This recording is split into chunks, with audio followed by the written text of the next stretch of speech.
and I walk in the restaurant. And I was like, I can't eat here. And we turn up. Seriously, and we'll walk out. We'll go somewhere else. Was it something you ate last time? Eat, I can't stand it. In the desert. Oh, yeah. Well, I got news for you. Washington, D.C. was worse than this. Because you had 85% humidity. So you're soaking wet all the time. Yeah, same thing. And so you go from your air-conditioned house to your air-conditioned car to your air-conditioned office, you know. Yeah, right.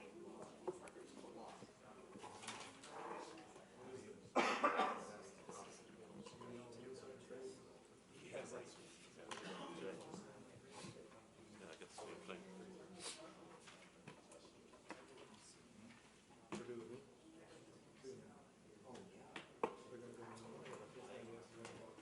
It's very nice.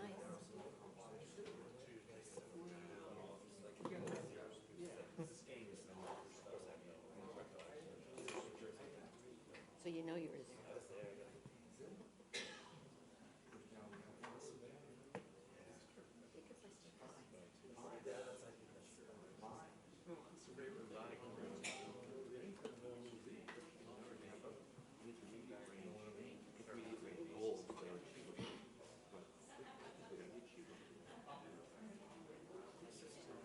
Just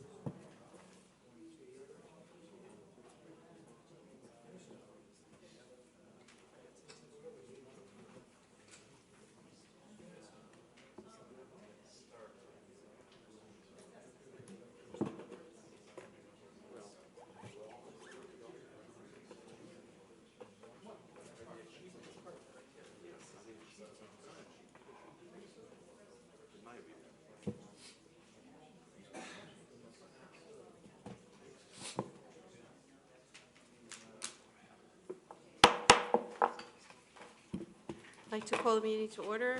Please stand for the Pledge of Allegiance.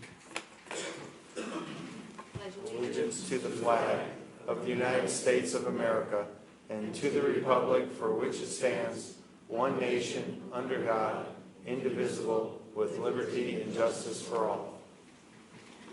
Please remain standing for invocation. Julie Orwin from Temple Beth Hagafon. Thanks for coming again, Julie. Thank you for having me. Right there. Okay. Hello to all. And thank you for giving me this opportunity. It's an honor to do so.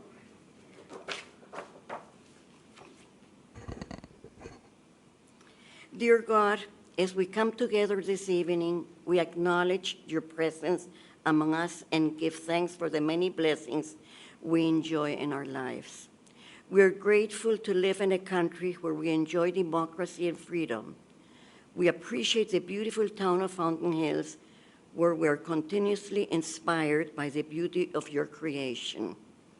We give thanks for our dedicated leaders who, at considerable sacrifice of time and energy, have devoted themselves to seek the good for all our citizens. We ask that you bless their deliberations as they gather this evening. We pray that your wisdom would guide their decisions and that they be granted the patience that they will need to bring about a harmonious resolution to the many issues they face. Watch over them and their loved ones and bless them with the knowledge of your love and concern for all creatures. And tonight, dear Lord, please bring peace to this troubled world, especially in those areas in the Middle East that need your help. Amen. Amen. Thank you, Julie. It's great to see you again. Thank you.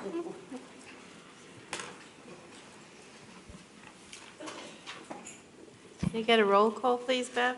Mayor Kavanaugh? Here. Vice Mayor Brown? Here. Councilmember DePorter? Here. Councilmember Yates? Present. Councilmember Hanson? Here. Councilmember Magazine? Here. And Councilmember Leger? Here. Okay, I have a proclamation for National Volunteer Month. Whereas April is designated National Volunteer Month, and whereas giving freely to others is one of the noblest of human enterprises. And whereas this year marks the 42nd annual celebration of Volunteer Month, created in 1973 to recognize the efforts of dedicated community volunteers. And whereas nationally, more than 175 million volunteers working in their communities contribute their time and talents daily to make a real difference in the lives of others.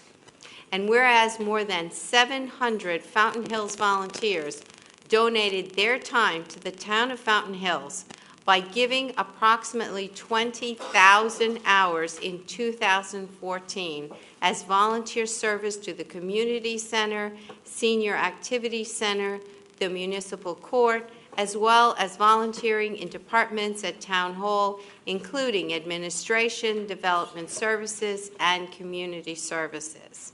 Now, therefore, I, Linda M. Kavanaugh, Mayor of the Town of Fountain Hills, do proclaim April as Volunteer Month in Fountain Hills and hereby express deep gratitude to the many volunteers who support the town by generously giving their time and their talents to benefit our community. Thank you. Okay. Recognition that the town of Fountain Hills has received for the 19th consecutive year the Certificate of Achievement for Excellence in Financial Reporting for fiscal year ending June 30th, 2014, for its comprehensive annual financial report from the Government Finance Officers Association of the United States and Canada. Mayor Kavanaugh, members of the council, again, we're recognized for the 19th consecutive year for this award. As the mayor indicated, it's a certificate of achievement for the highest form of recognition in government accounting and financial reporting, according to the Government Finance Officers Association. This award is also for the certificate of achievement in recognition for our finance director, Mr. Craig Rudolphi, who yet again did another fine job this year for the to get this award. So we wanted to make sure that the council and that the town found that we got another award for 19 consecutive years for this. And those aren't easy to get. They just don't hand this kind of award away. All right, thank you, Ken. Congratulations, Craig. Thank you. Outstanding. Is there anything you wanted to say? I'd like him to, We did that last I'd like him to take a bow. All right. Okay, thank you. And we're up to economic development. I got that somewhere. Oh, put it right there. Okay, many times economic development comes from making contacts and meeting new people. A few years ago, I had the privilege of being invited to a Taiwan art exhibit at the Capitol Museum. I went, and it was very nice. Last year, I was invited again and asked to give a greetings from Fountain Hills, which I did. This year, they asked me to be a speaker at the event, which was for the opening of the art exhibit of Taiwan master artist Chris Ho. After the event, the organizers offered to bring to Fountain Hills a Taiwan art exhibit to be displayed in our community center.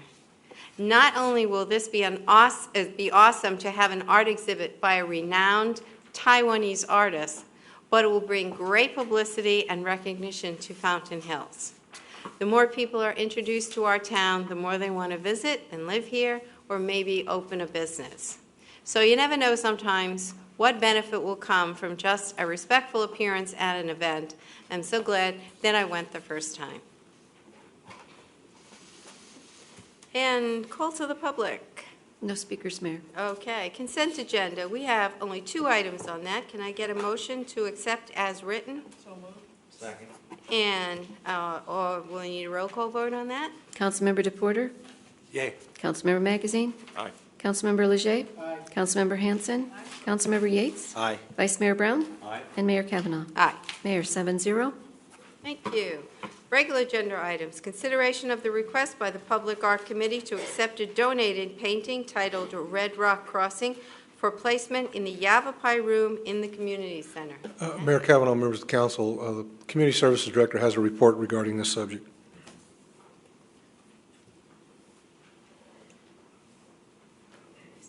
Bear with me one moment.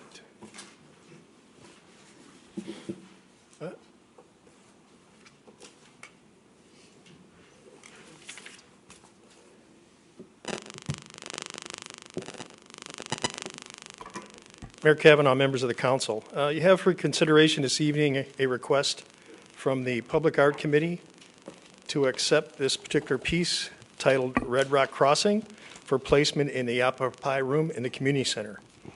The request is coming on behalf of the family of Karen Holloway, who, as you probably know, recently passed away. It is one of her original paintings, and the family was interested in donating it through the Public Art Committee, which reviewed it and is recommending its acceptance. Staff is also recommending acceptance and placement as outlined in the document. With that, I would answer any questions that you might have. Questions for Mark? Okay. Any speaker cards on this item? No, Mayor. All right. If there is no discussion, then can I get a motion to accept Red Rock Crossing? Madam Mayor? Okay, and a second? Second. All right. Any further discussion? All in favor of the motion? Aye. Any opposed? Mayor, 6-0. Okay. Consideration of a request by the Community Center Services Advisory Commission to provide upgrades and funding not to exceed $7,500 for the Desert Vista Dog Park to help control barking.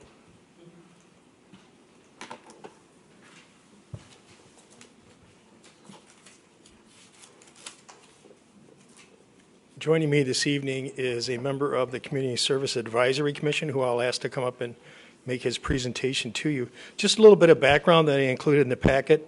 Obviously not a new issue. It's been one that's come up several times previously. In this particular instance, the concern that was raised by neighbors at the November 24th Community Services Advisory Commission was the issue of barking dogs at the Desert Vista Dog Park area. Those complaints were heard at the November 24th meeting, as I mentioned, also again on the January 26th meeting, where the commission agreed to refer the item to the Parks and Facilities Study Group and to provide information back to the commission at their February 23rd meeting. That the Parks Facilities Study Group met twice with representatives of the adjacent condominiums and the Morningside development on both February 5th and 18th. I thought those were very cordial and productive meetings. In addition, they brought the results back to the February 23rd, and the motion that you have for your consideration this evening and the numbers that were listed there and the various options that were also laid out all came from those recommendations of the commission. So with that, I will turn it over to Mr. Doty.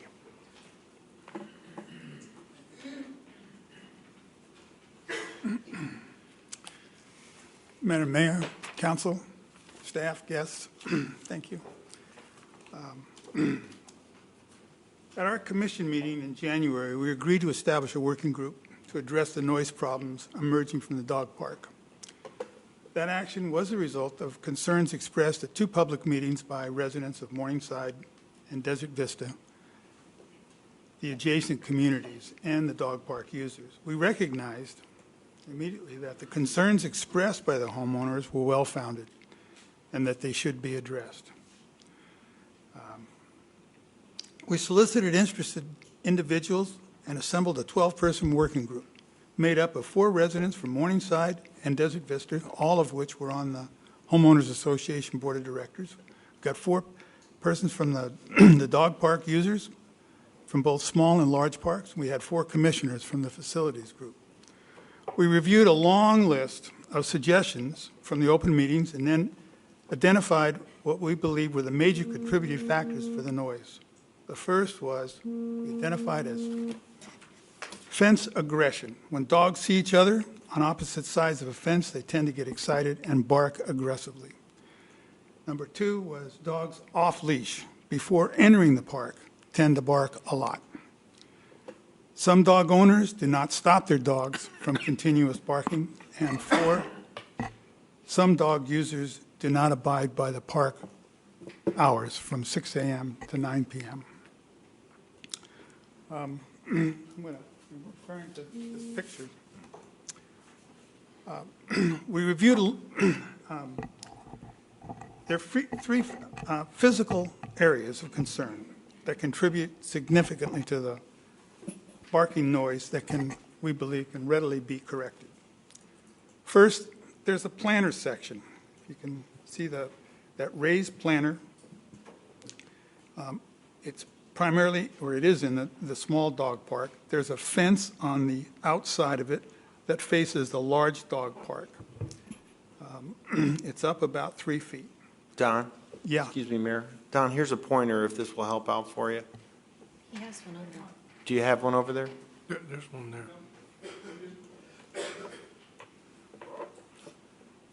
Oh, look at this. Modern technology. And then point up here. Thank you, Mayor. Sure. That worked real well. That's not the pointer, Bev, that's the pointer's part of it. Oh, is it part of it? Oh, okay. Okay, let's start over here. This is the planter in the small dog park. It's raised about 3 feet. There's a wall and a Can you fence. try and talk into the microphone? A wall and a fence Thanks. on this side, which is adjacent to the large dog park. There's just a wall on this side. This is the entryway for the small dog park. This is the entryway for the large dog park. There's also a fence across the front here, and there's a gate right there. These are the 3 areas that I'm going to talk about. This area across the front, and this gate area. Okay. These 3 physical areas of concern contribute significantly to the barking noise that I said can be corrected. The large planter between the 2 dog areas, it was constructed in 2008 with the intention of visually separating the dogs. However, it was not very effective since any dog on the small dog side park can jump up on the planter and run back and forth and excite the dogs on the other side of the fence. And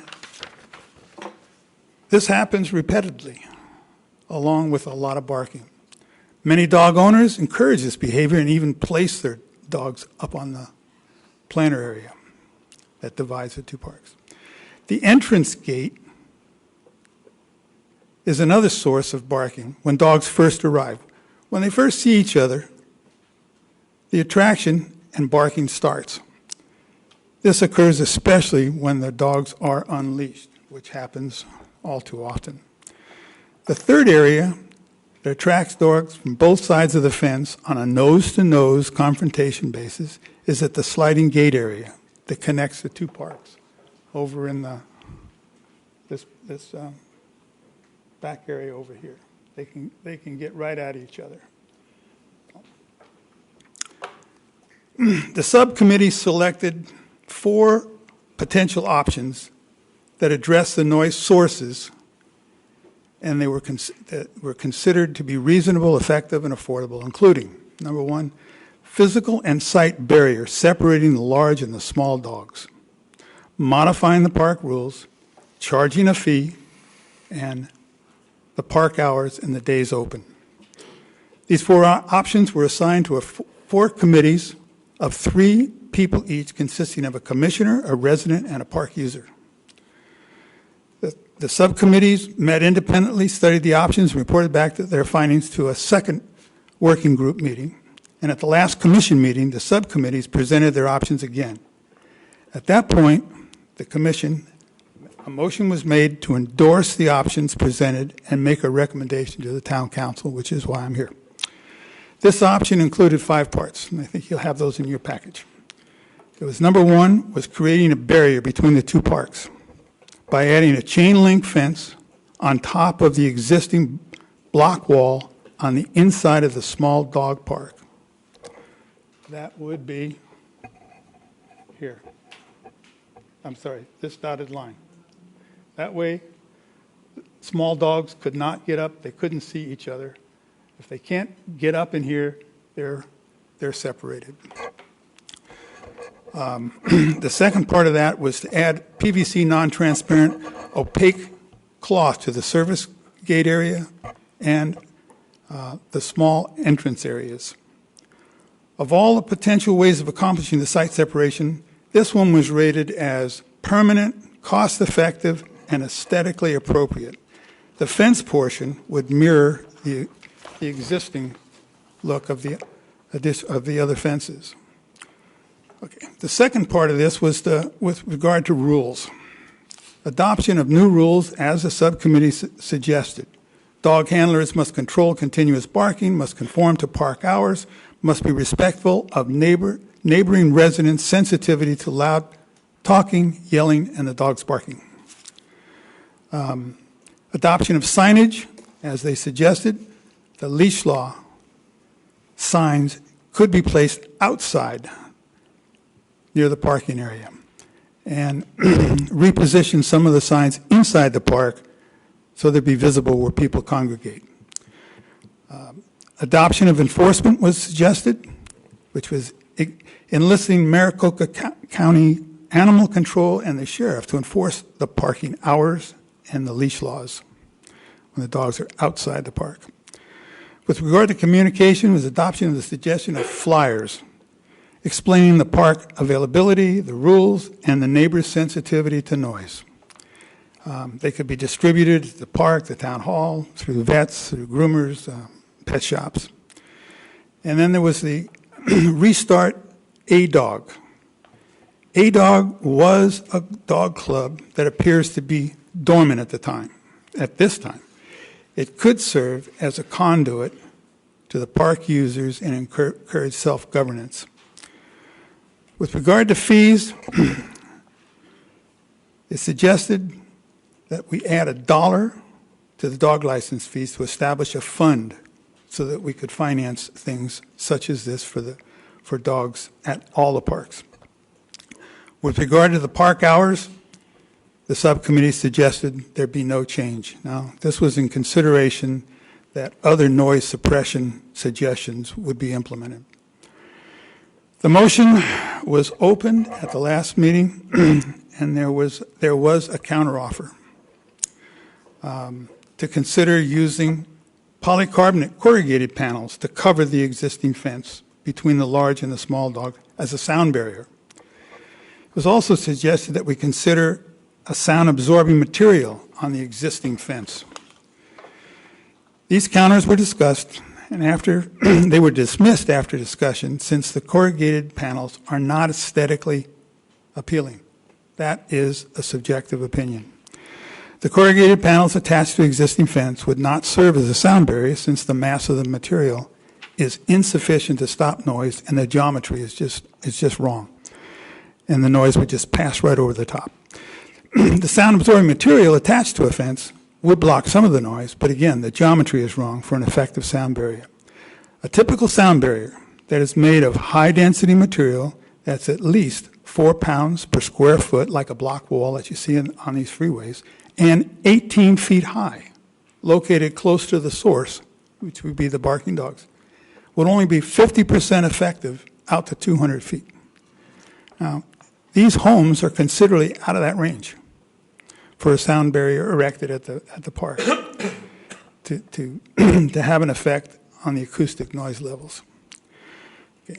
I believe what we came up with is that we've isolated the dominant causes of the homeowner's noise concerns, and there's a simple, straightforward solution that, if implemented, it will create a significantly improved noise environment.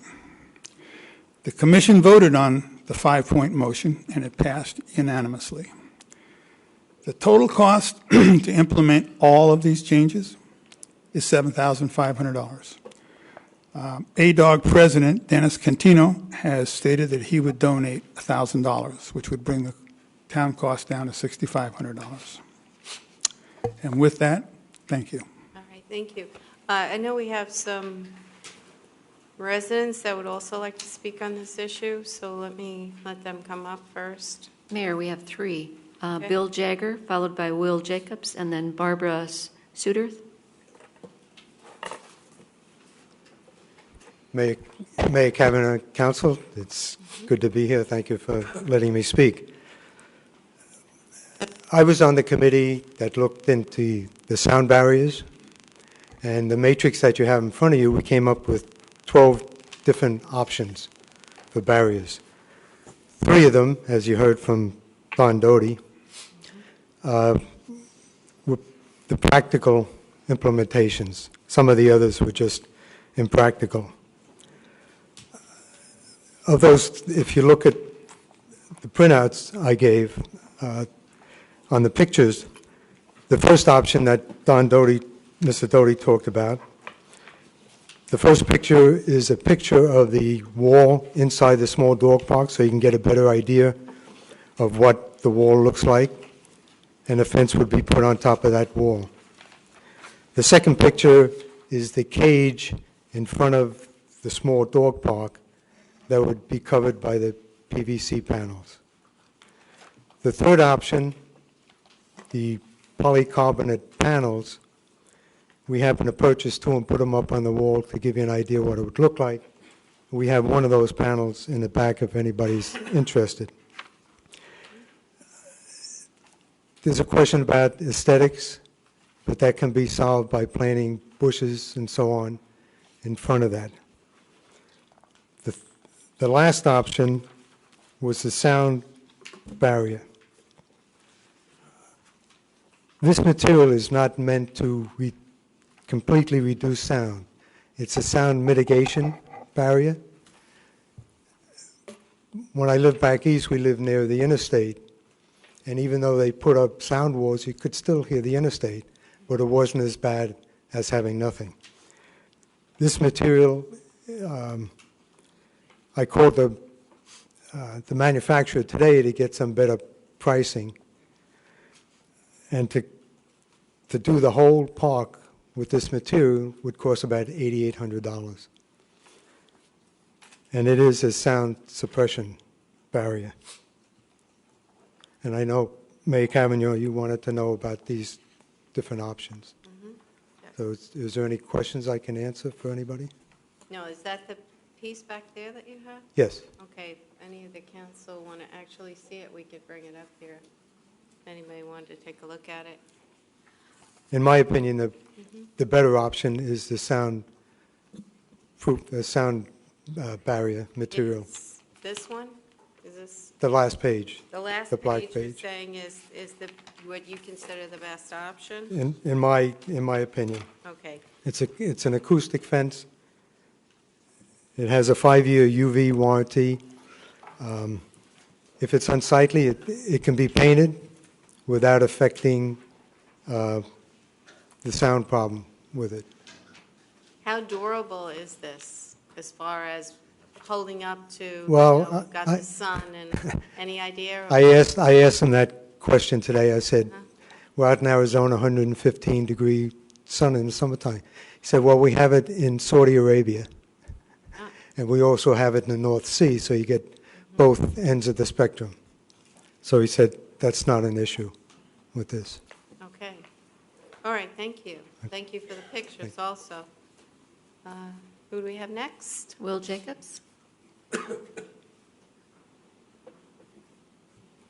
My name is Will Jacobs. I live at 12239 North Tower Drive in Morningside. I'm the president of the board HOA. Bill covered most all the detail, and I want to thank the commission for all the work they did. I was part of the committee and the subcommittee that worked on fees. Bill and I went over to the park and put up that corrugated material to see how aesthetically pleasing it might be, and you can see from the picture it's not terribly bad. We recognize that there are 3 very good options. Don Doty's option or the commission's voted option of having the chain link fence, the corrugated material, and the sound absorbing material. It actually absorbs sound, so it doesn't just block it, it does absorb. The purpose of introducing 2 more options to the council here is to give some idea that there are additional options other than the chain link fence, and that we believe that they should be looked at more thoroughly and evaluated. We are not opposed to the motion to set aside funds. We hope funds get put into the budget, but we would like to have these other options looked at more thoroughly. The picture's gone, sorry. That's all right. The sound absorbing material or the corrugated material hidden by oleander type plants perhaps would be very aesthetically pleasing. We would like to see some improvement in the sound because we receive many complaints from our members. We have 122 homeowners in Morningside of continuous barking at various times during the day. There are people who say it's very quiet at times, and it is. But when there's an uproar over there, and sometimes it goes on for an hour or two, it's continuous. So we'd like to see mayor and council pass a resolution or vote on funding, I don't know if that's the right word, vote on the funding for some barrier. Thank you. Can I just ask you a question? Yeah. So you're in agreement that this is where it's the same place that Mr. Doty was saying it should be placed, in the front, and where, I'm just trying to see what the difference is besides the actual material. On the slide, there was one area that showed a solid line. That's the existing chain link fence. His proposal was to put another chain link fence on the other side. If you did the corrugated material or the sound absorbing rubber material, it would go on the existing chain link fence and negate the other need for the chain link fence. Both the corrugated material and the rubberized material would act as a sight barrier so that the small dogs, even if they did jump up, would not see big dogs and vice versa. So the sight barrier is important. Sound barrier, there's a whole technical aspect of the geometry of what does block sound. Okay. But if we reduced it 50% with sound absorbing material, it would be kind of interesting. It's just not a solid wall. Okay. And did you come up with a cost for that, or that? The sound absorbing material that Bill talked to him about today, that's the Yeah. picture you're holding, was $8,800. That was the 8,800. And that was to do the entire chain link fence, that rear gate, that pass-through gate, and the two areas where the entryway is for both the for the small dogs and part of the wall on Tower Drive there. Okay. Okay, good. Thank you. The corrugated material would be, with all the hardware and installation, we figure somewhere between $5,500 and $6,000. One might want to put some oleander plants to soften the barricade, but from what we did when we went to the park and put that up temporarily and took some pictures, it was very nice looking. It's a nice green. It looks a little odd here in the council chamber, but there it didn't, with all the green grass and the trees around. Okay, and both of those are for, obviously, to block out the visual aspect between the two dogs, but also for sound? Yes. Yes, okay. Now, just the sound absorbing material would be better because it does absorb sound and is a sight barrier. Okay. This would be a sight barrier, nothing much to But do not with for noise. sound. Yes. Okay, got it. Thank you. Okay, thank you. All right, next is Barbara Suter. Barbara.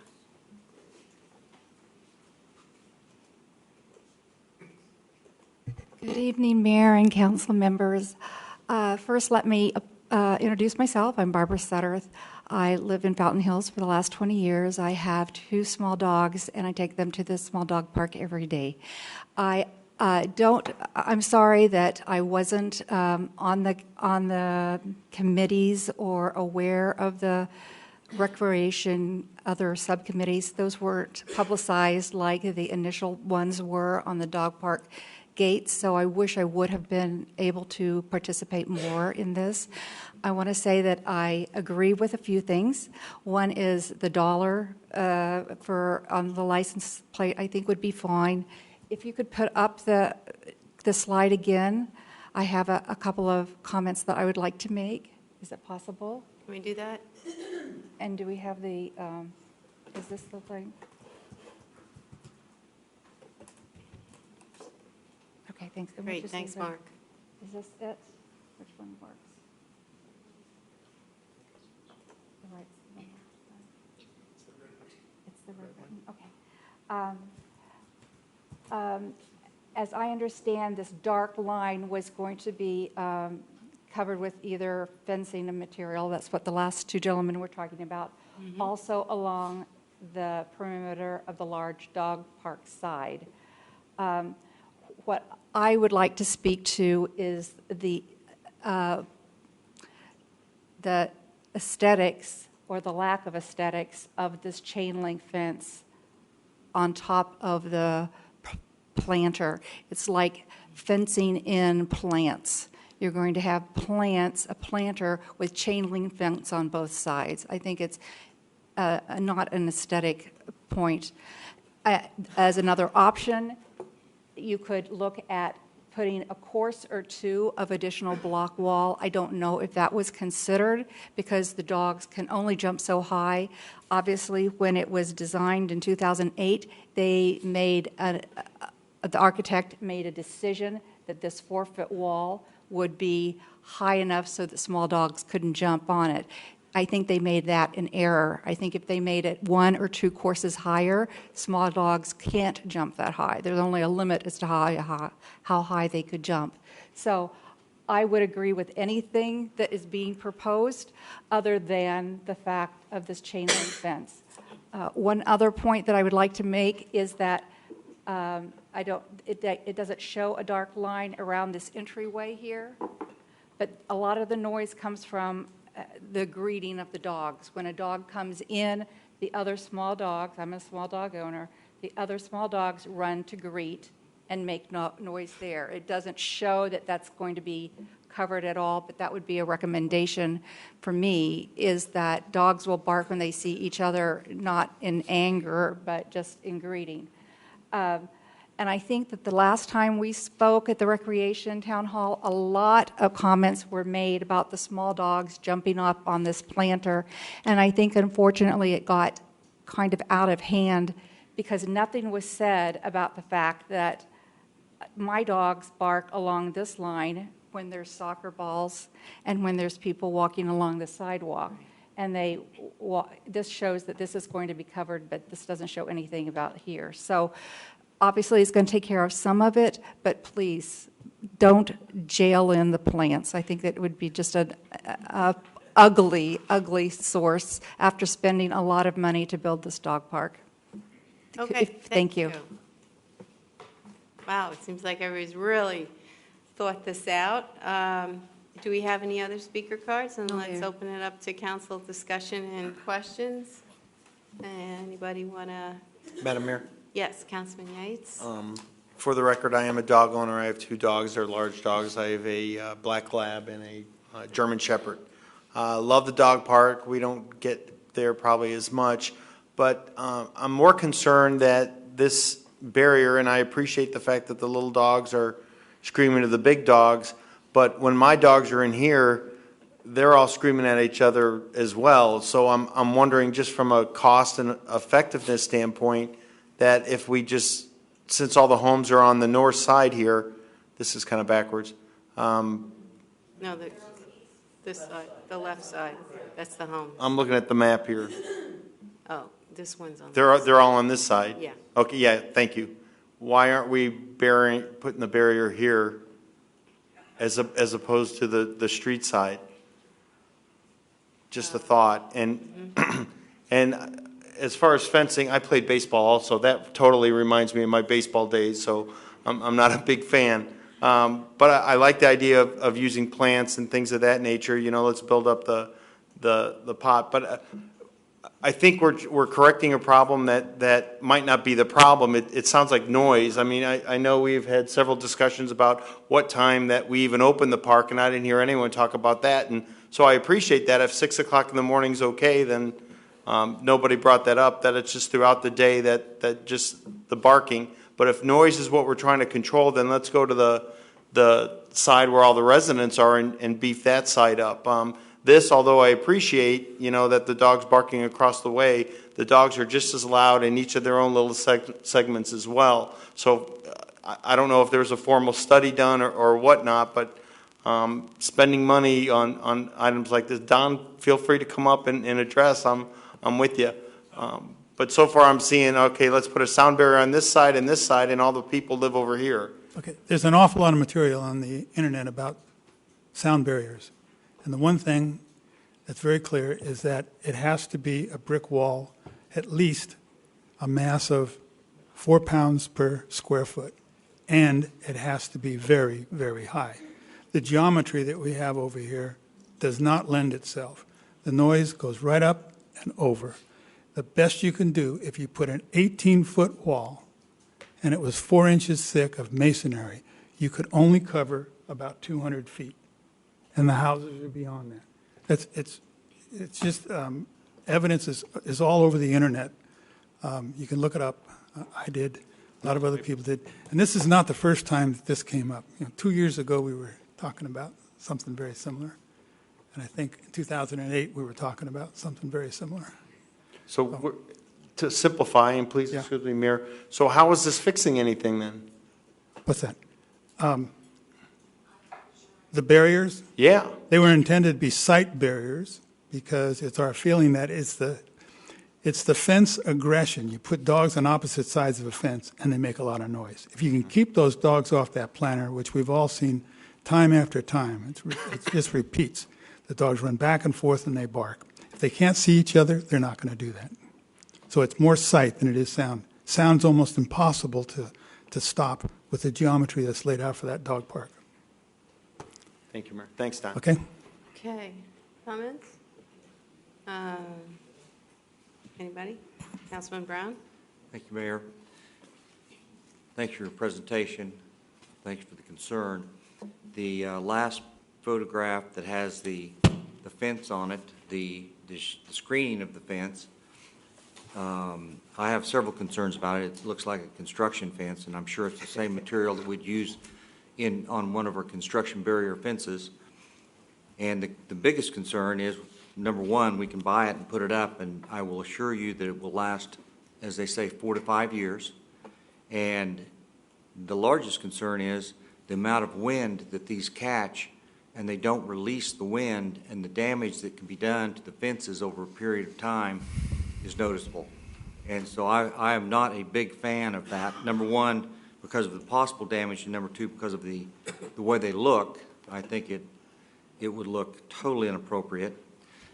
And I have to agree with Councilmember Yates that the fiberglass corrugated panels, yet being pretty, are not very appealing to the town of Fountain Hills. And if we're going, and I would recommend to the council, if we're going to do anything at all, that we do a serious look at as it was recommended, possibly raising the masonry wall a bit, opposed to putting a chain link fence and then trying to put a barrier on top of the chain link fence, but continue the same architectural design with raising the wall maybe 2 courses.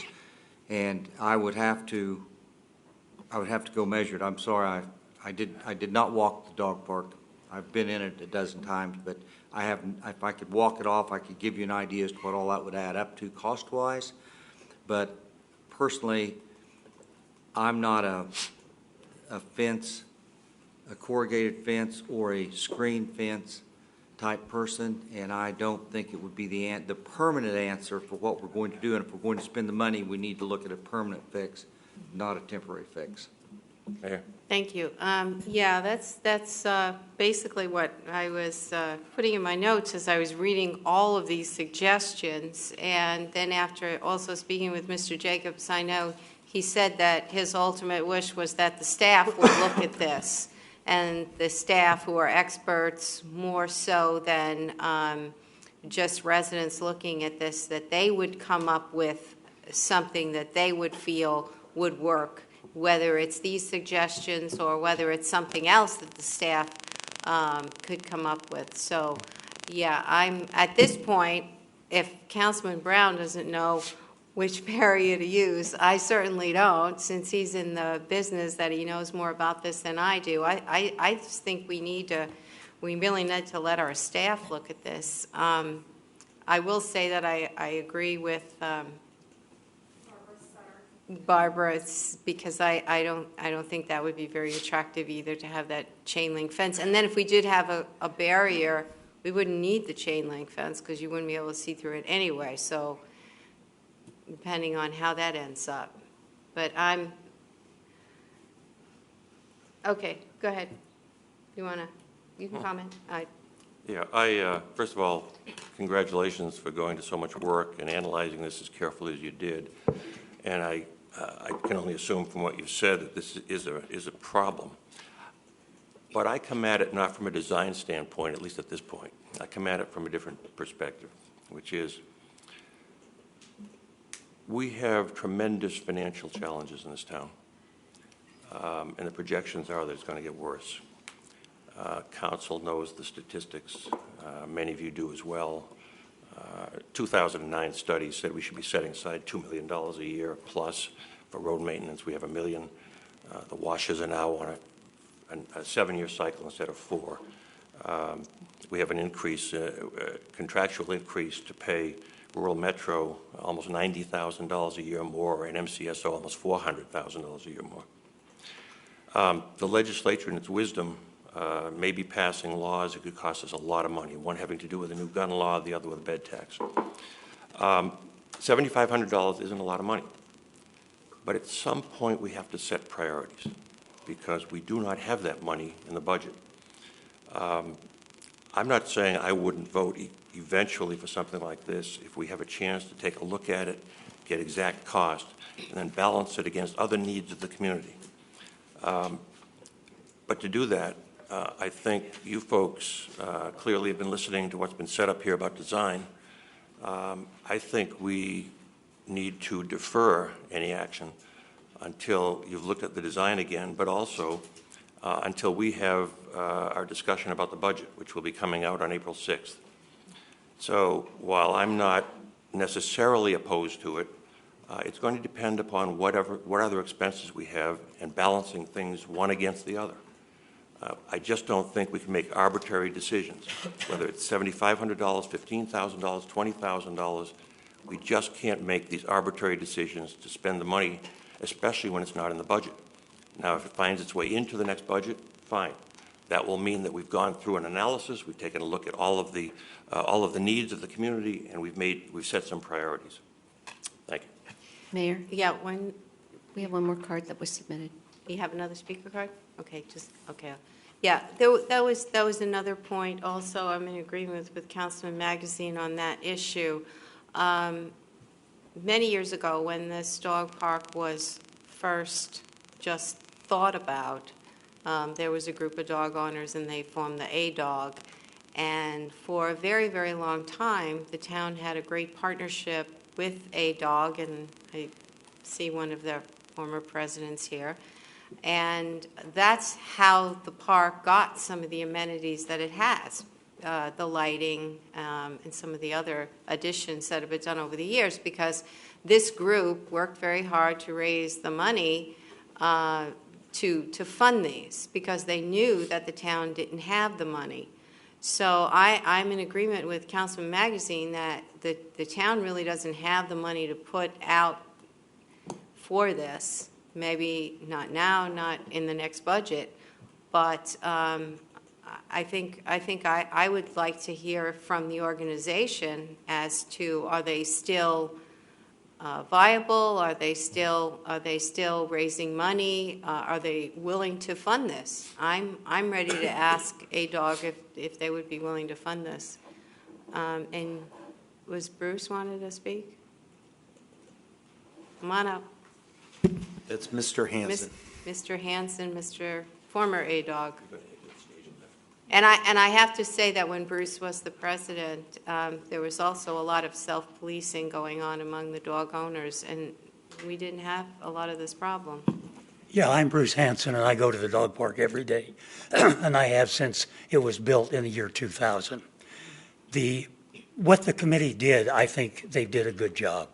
A lot of what they've recommended would help. Nothing is going to eliminate the noise, but this would certainly help. And I agree with Councilman Magazine, and I have talked to the town manager about the money.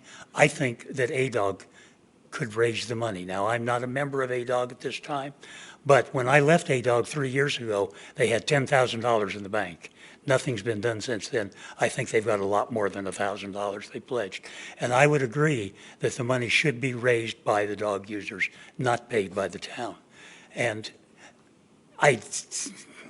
whether we use the sound barriers, I really don't think they're going to help a lot.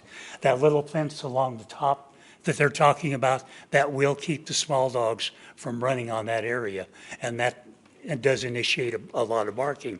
But as of January 8th this year, we talked to one guy who used to bring 4 dogs in down at the little dog park, and there would be all kinds of barking. We finally got him to come in on the east end, and the barking has been reduced probably by 90% between 6 and 7 in the morning. And that's really the only time I can speak to, because that's when I go to the park, between 6 and 7. The only other suggestion I can make that I think the committee would do, limit the number of dogs people can bring to the park. Most dog parks throughout the state limit you to 2 dogs. I've seen people bring as many as 7 dogs, one person to the park. You cannot watch or control that many dogs ever. But other than that, I think the committee did a good job. And I think their recommendations are good.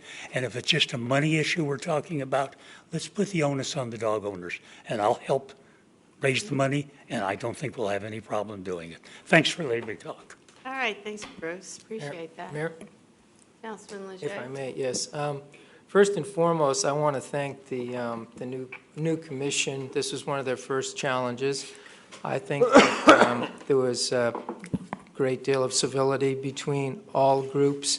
I had an opportunity to attend a couple meetings. A lot of suggestions, a very passionate issue when it comes to our pets, like our children, for many of us. And a lot of work was done, and I really appreciated the fact that you all broke down into subgroups. And, you know, there's never going to be 100% agreement. And the way I'd like to look at this is that it appears to me that item 1 in the proposal is the one that has the most conflict in terms of the barrier, the type of barrier, or should we put a fence on top of the planter?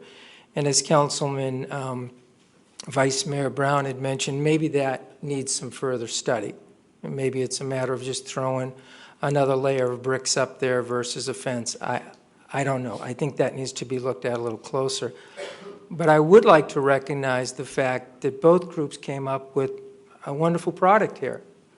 I mean, item 2, there seems to be no disagreement on that with regards to rules. I haven't heard any dissension there.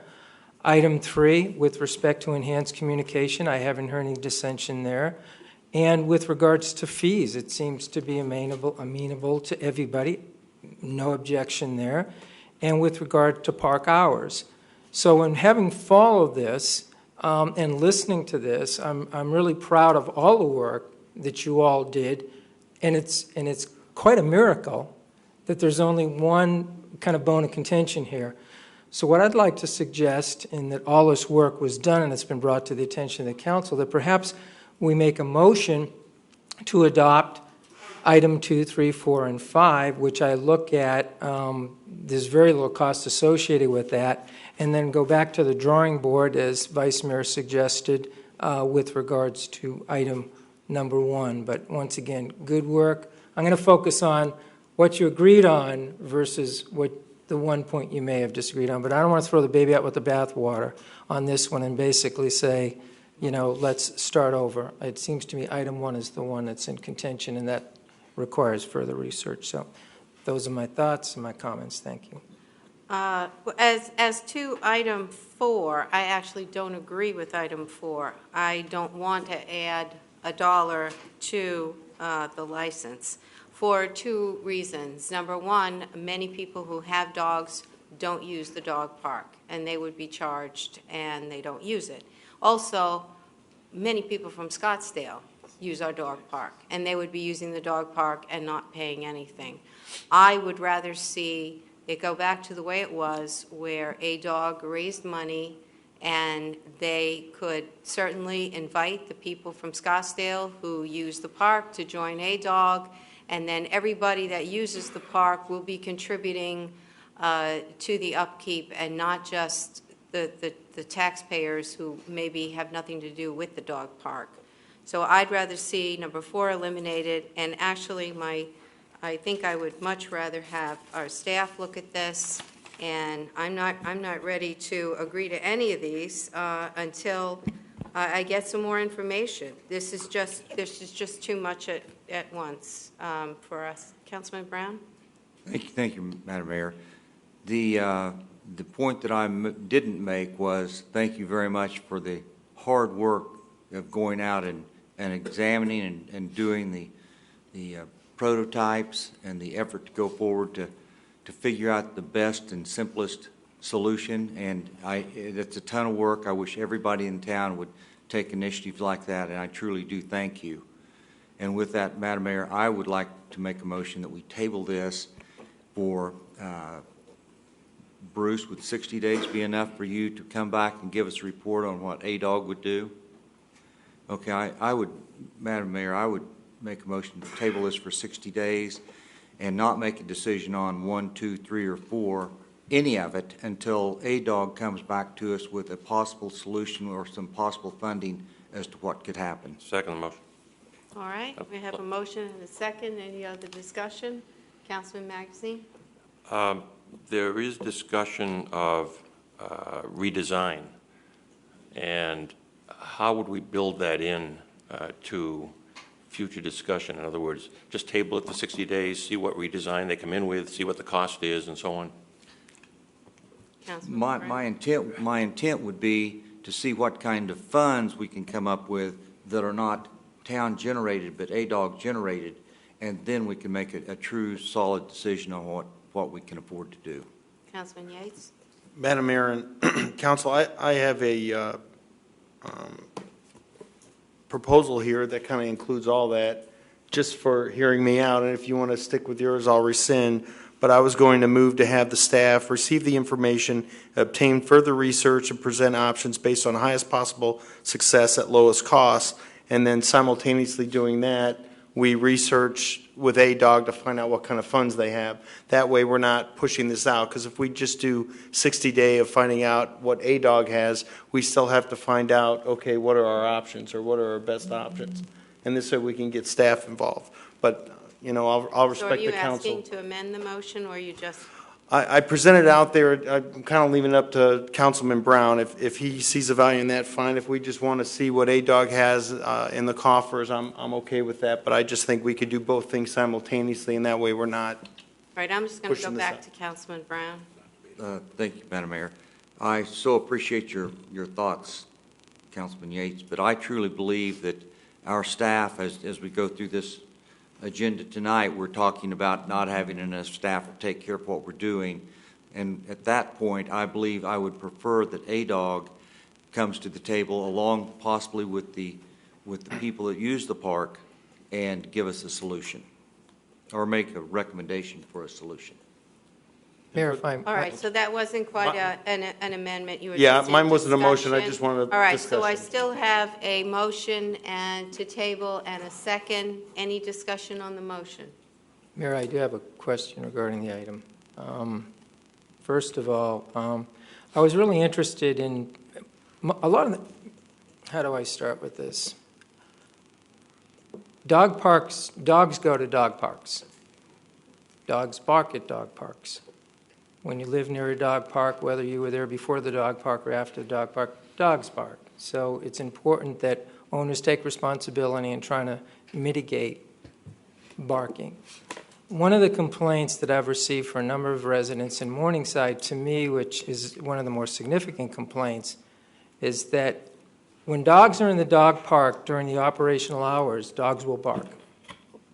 And can we mitigate that? Maybe yes, maybe no.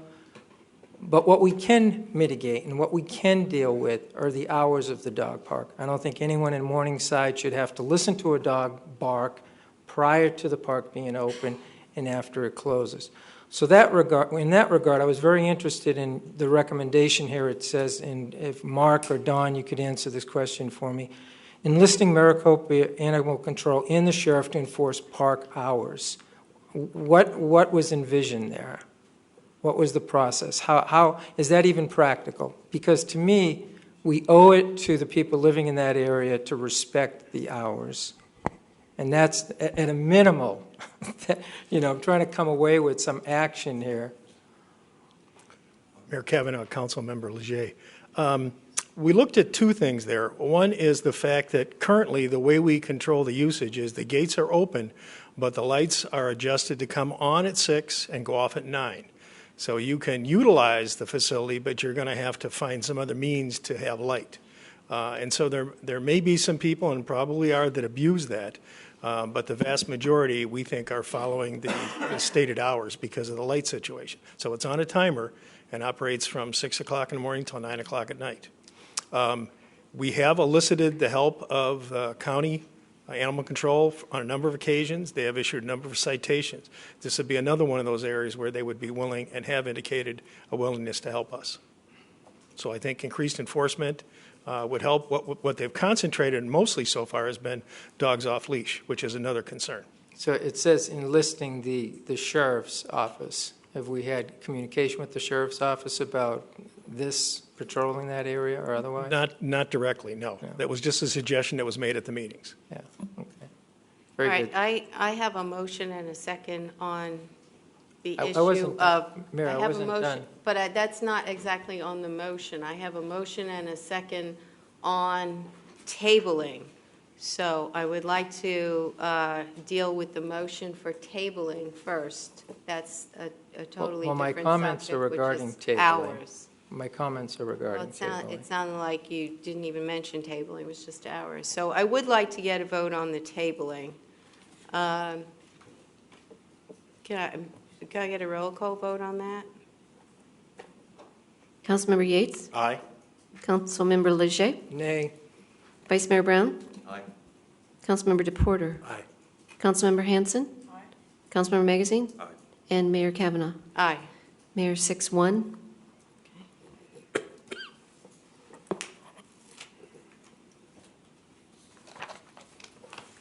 All right, thanks to everybody for coming, and thanks for all your hard work. Really appreciate it.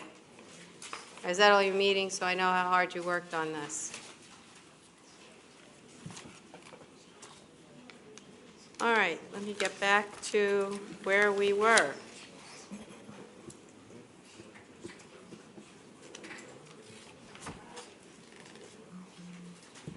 Okay, well, now we're on A-frames.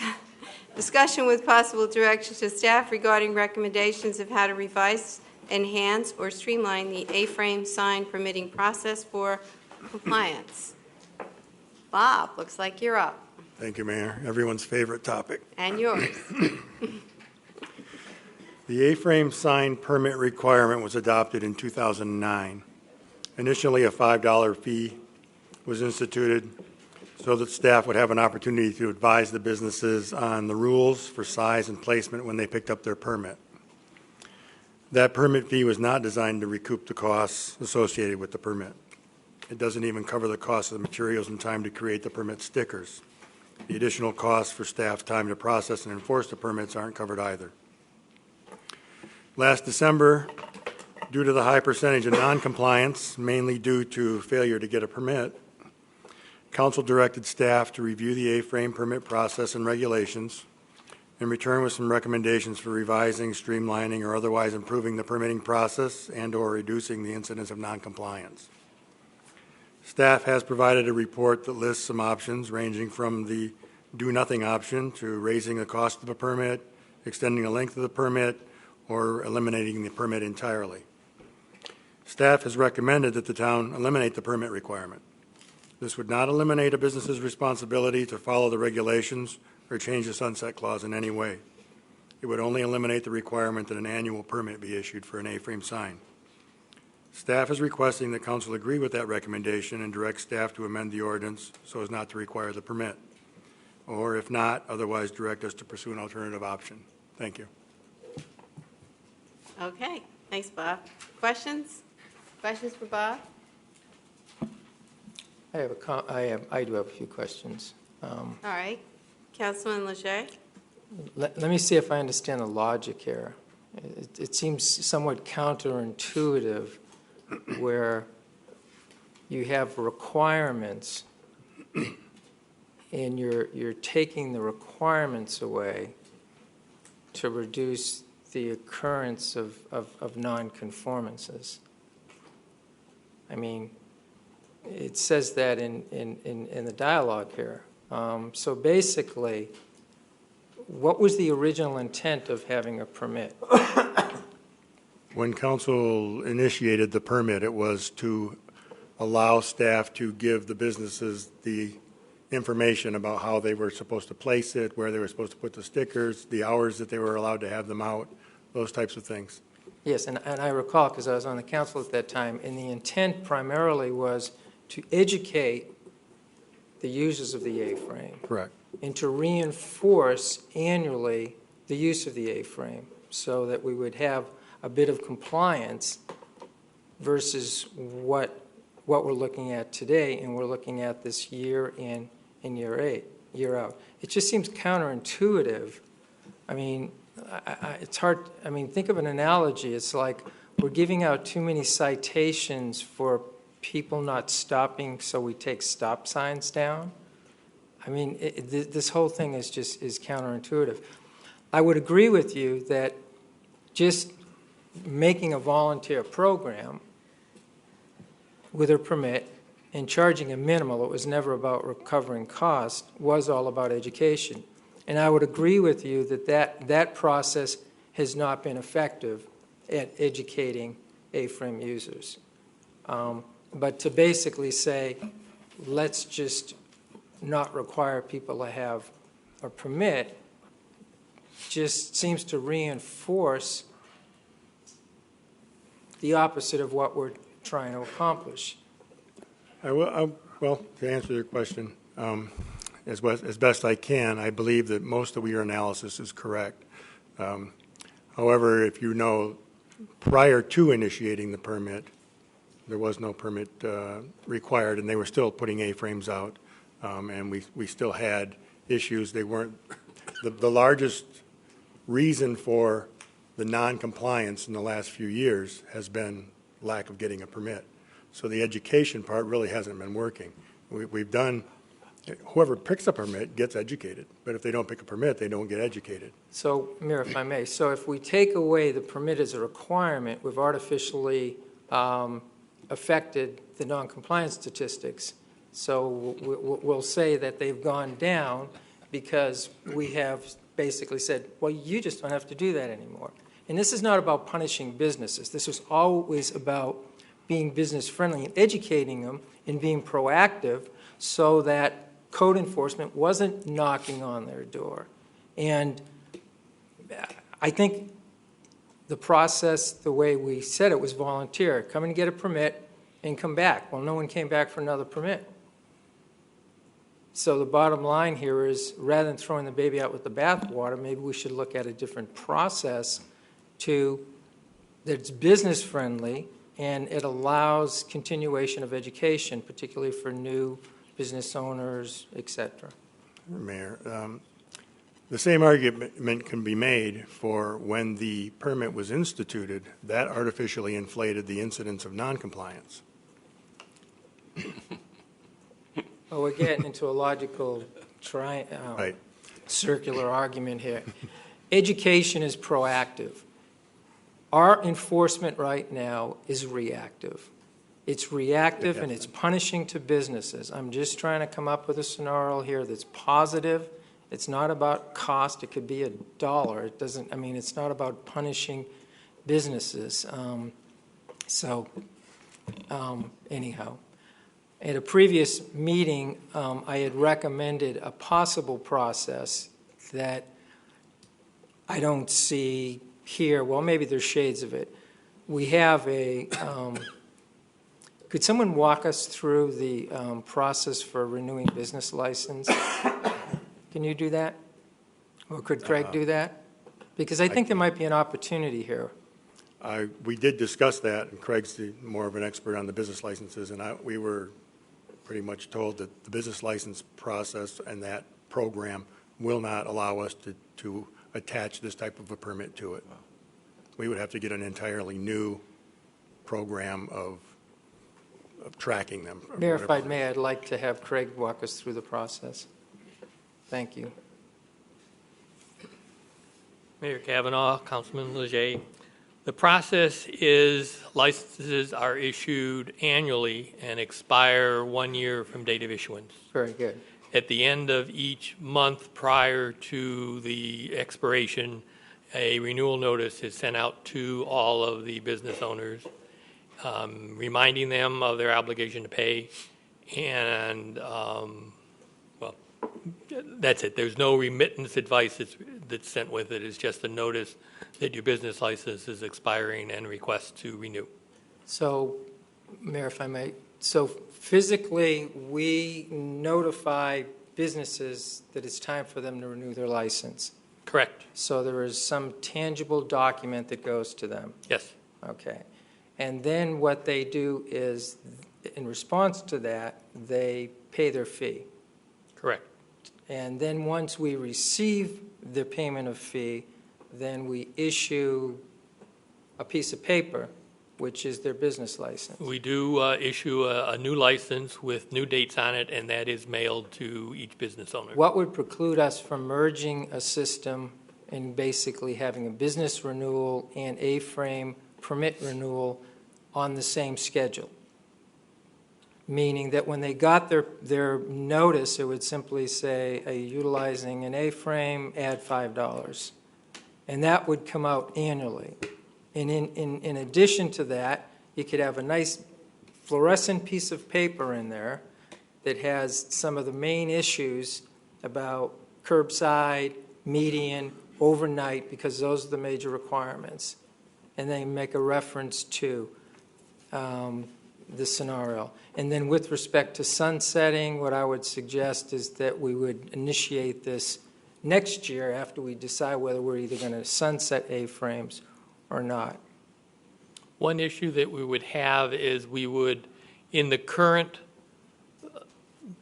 system for business licenses, we do not have a capability to track an additional permit.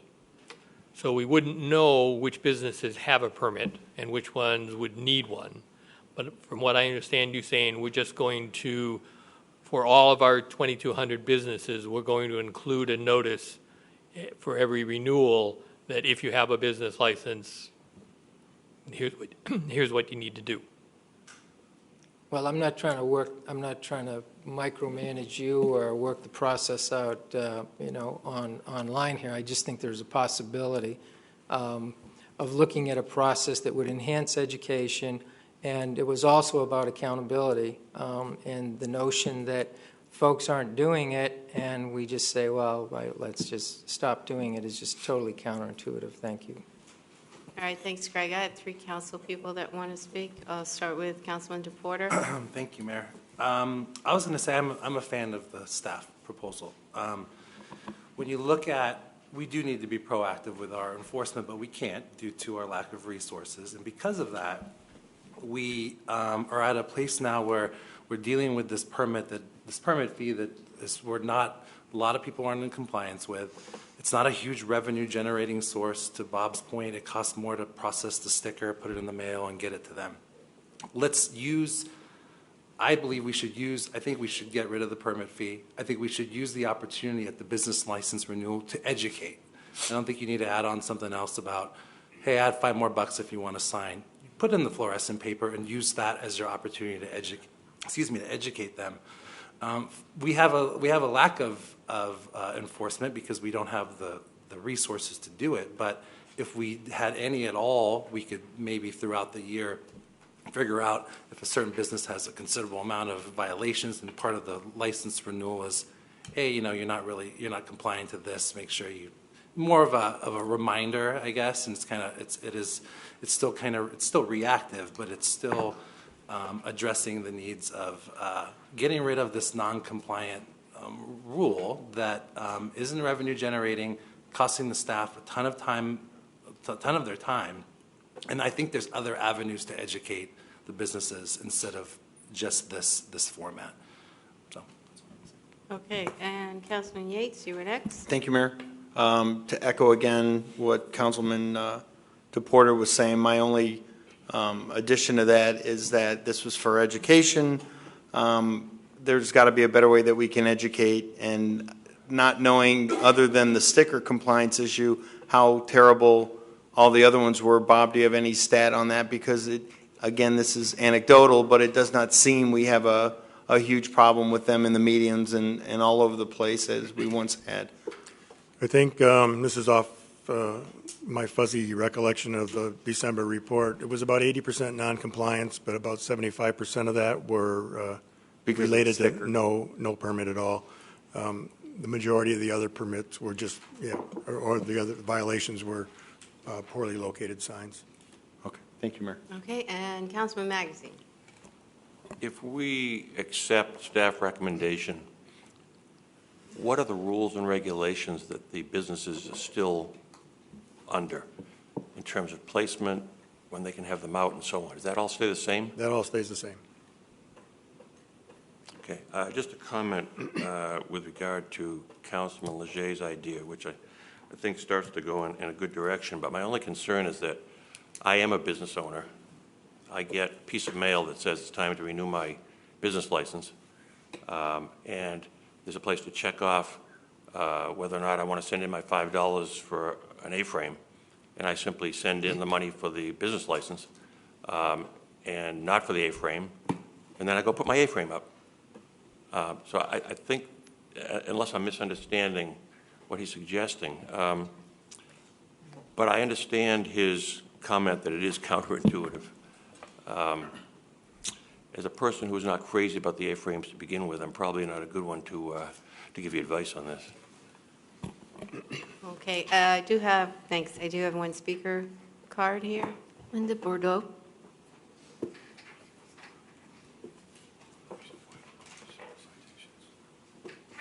Hi, Mayor, Council. My name's Linda Bordeaux. Couple things I wanted to say. My main point that I took away when I read the packet was that this $5 business license is costing the town more money to mail this out and do everything than it is taking in by the $5. So I think it's a good idea to get rid of it. I don't think people are going to abuse it. I appreciate Councilmember Leger's ability to want to educate folks, but there's a lot of ways to do that. When you open a business, you can go and find out all the information that you need to be in compliance with the town before you apply for your business license. That's one place we can add the rules for the signage if they want it. I think you all know I'm not a fan of the A-frames to begin with. I always thought bigger signs would have been better. But I think there's plenty of avenues there to educate the public already, even Facebook, the town website. You can find out all that information. And truth be told, if you're somebody who's going to be opening a business, you tend to be proactive anyway to find out what the regulations are so that you're in compliance. So that's pretty much my 2 cents. I hope you just drop the whole thing. The town could use the extra time to put into something else. Okay? Thank you. Thank you, Linda. Are there any other speaker cards? No, Mayor. Okay. Mayor, Comments? Mayor, yes, I do have another comment. Councilman Leger. Thank you, Mayor. Appreciate that. There are many ways to educate, but if you've been sitting here as long as I've been sitting here, and maybe I've been sitting here too long, I see some heads nodding out there, so I appreciate that. It hasn't happened. It hasn't happened. Everything we've tried to educate has not happened. Non-compliance continues to go up. And so the notion of, this fairy tale that there's all these other ways to educate, it hasn't happened. Now, with respect to money and staff time, I simply stated that we would merge it with the existing system. The system is doing what it is doing. It is not really that much more labor intensive. It would add some labor of taking a permit and putting it in an envelope and sending it back with the license. That would be extra time. But if it could cut down on the nonconformances, it costs you a whole lot more to have a code enforcement at an hourly rate, go visit someone and come back. So the intent is around minimizing non-conformance. So anyhow, I can see where this is going, and thank you, Mayor. Yeah, actually, The actual incidence of compliance has gone up this year, and I think it's mainly been because of the enforcement efforts we've done. We gave them a warning, and then we've actually been issuing citations, so the word of mouth seems to have been, within the last year, the best education that we could have done. Last couple of years, we had about 30 A-frame permits being issued. Now we're up to about 70. There were, I think we counted 107 A-frames last year out, so we're getting better with just the enforcement, I think, is what's been doing it. And I think something else that we discussed last time was getting the help of the Chamber of Commerce, and since then we have spoken with Scott, the new CEO, and he's actually been very helpful in putting out bulletins to all of the people who are members, constantly reminding them, and he's willing to do more. He's offered to do whatever it takes to assist us. So that's another avenue, and we also have the Business Alliance. We, I had a thought, but now I lost it, but it was... Sorry. It doesn't get any better. It'll come back. Are there any other comments? Councilman Brown. So I call this insanity. We had the A-frame signs completely off the streets for almost a full year, and not one time did my phone ring. And I got on the council, I believe, in May of '09, and it came back to the council, and I was saying, no, council, don't do it, don't do it. But we allowed the A-frames to come back with the agreement that we were going to have a sunset clause at the end of each year, and at the end of each year, we're going to go ahead and renew this again. And this is even after the 10-month sign conversation, and I attended the majority of those meetings along with the other 15 sign committees that I sat on through planning and zoning over the 8 years I was there. And I have seen zero improvement. We continue to say, okay, we're going to give them one more chance, even though they're going to self-inspect and they're going to take care of themselves, and they're not going to. And the A-frame signs look as much like crap today as they did 8 years ago, 9 years ago when we took them off the street. And there wasn't one complaint that came across my desk. And so I say, yeah, let's do nothing. And then council, then we need to right the ship in December when they have to do the sunset clause. Let's don't let them bring them back out. Any other comments from council? Any other questions for Bob? Any other speaker cards? No. Would someone want to entertain a motion? You would? Is that a yes? I'll do it. Okay. Madam Mayor, Boss is on. Council, move that Town Council direct staff to proceed with the necessary ordinance and policy revisions in order to eliminate the required A-frame sign annual permit. Second. All right, I have a motion and a second. Any discussion? Councilwoman Hanson. I'd like to suggest an amendment to just add the provision with the annual business license renewal that a very visible insert be placed on top of the business renewal. So you have to look at it before you check the box that all the information is the same.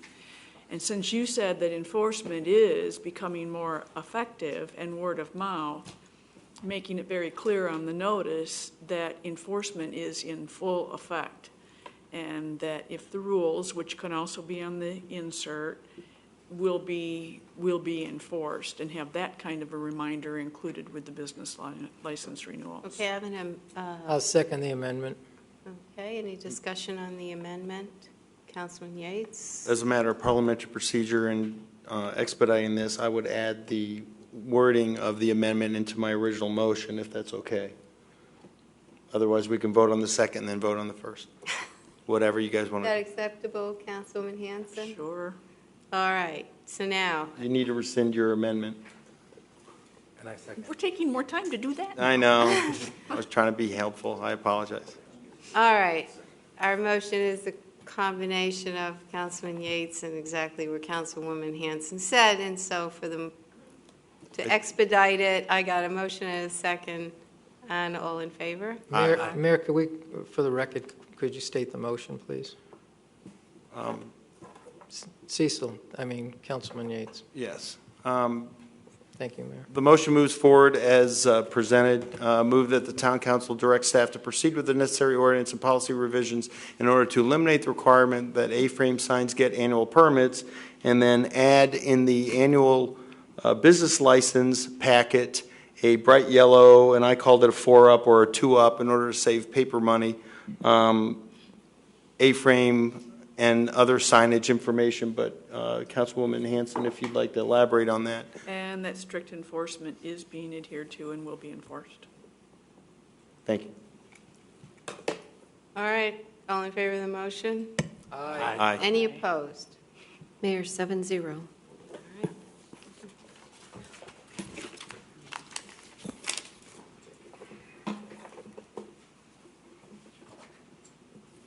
Presentation and discussion of a letter of intent from the Strategic Planning Advisory Commission regarding a potential update to Strategic Plan 2010. Ken?